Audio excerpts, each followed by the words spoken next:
And Hungry Bear Farms.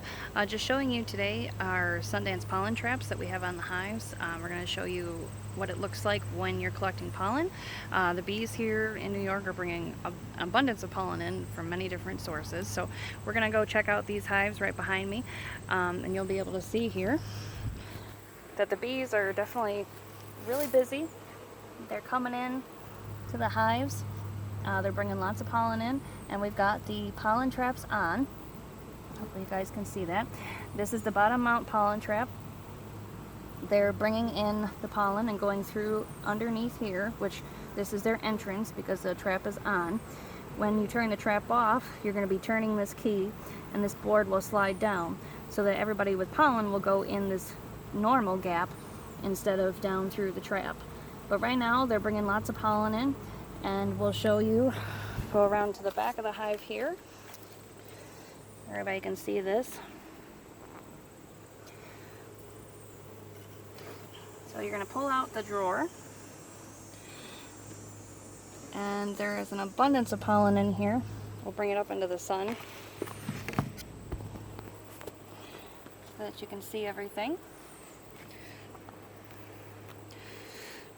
So there's lots of different color pollen in here. Hopefully you guys can look at what we've got going on here. They're bringing a really dark pollen, some bright yellow and orange. All this light colored pollen, I believe, is from the chicory. There's some little bright green ones. So you get a variety of pollen, and every day you should be collecting the pollen from your traps just to make sure that everything is not going to be getting too moist and getting bugs and everything in it.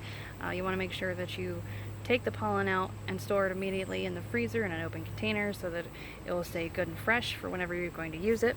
But we're going to just dump out this pollen into our collection bucket that we got here.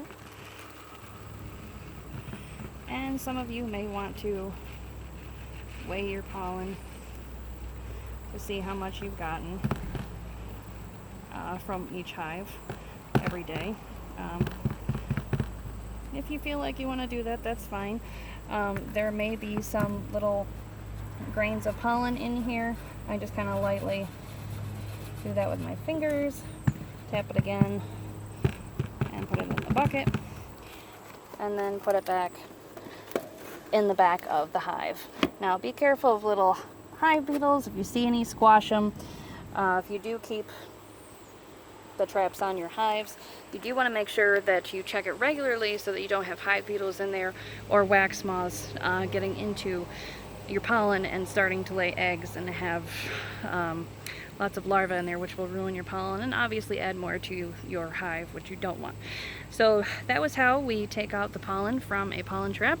For the Sundance bottom mount rear drawer pollen traps, it would be the same for any of your top mount traps or your side mount traps, the drawer that you'll be taking out to harvest your pollen.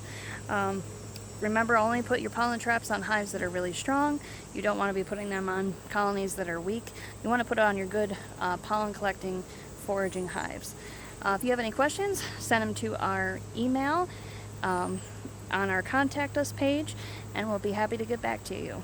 This is Kimberly with Ross Rounds and Hungry Bear Farms. Take care. Bye-bye.